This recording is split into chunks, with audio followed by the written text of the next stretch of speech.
Hello welcome back to our channel. ఈరోజు మునగాకు పొడి రెసిపీ ఎలా చేయాలో చూసేద్దాము. ఫస్ట్ అయితే మునగాకు తీసుకొని అంతా ఒలిచి పెట్టుకొని మంచిగా వాష్ చేసుకొని సన్ డ్రై చేసుకున్నాను. ఇంకేదైనా పచ్చిదనం ఉంటే పోవాలి అనేసి నేను కడాయిలో వేసుకొని ఒక 2 to 3 minutes పాటు అలా డ్రై రోస్ట్ చేసుకుంటున్నాను. ఇప్పుడు దీన్ని తీసి పక్కన పెట్టేసుకున్నాము. ఇప్పుడు అదే ప్యాన్లో ఒక 1 స్పూన్ వరకు మినప్పప్పు, ఒక 1 స్పూన్ శనగపప్పు, ఒక 1 స్పూన్ పల్లీలు అండ్ ఒక పావు ఆయిల్ అయితే యాడ్ చేసుకున్నాము. ఒక పావు అంటే ఒక 2 టేబుల్ స్పూన్స్ వరకు ఆయిల్ అనమాట.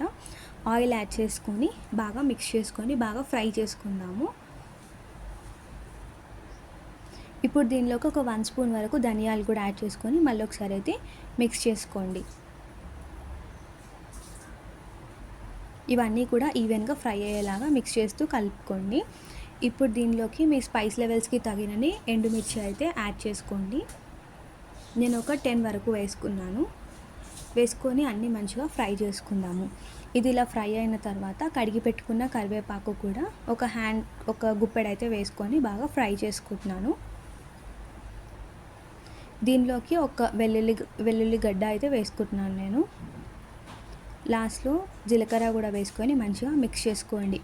అంతా మంచిగా ఫ్రై అయిపోయిన తర్వాత దీనిలోకి ఒక చిన్న రెబ్బ చింతపండు వేసుకొని మంచిగా మిక్స్ చేసుకోండి.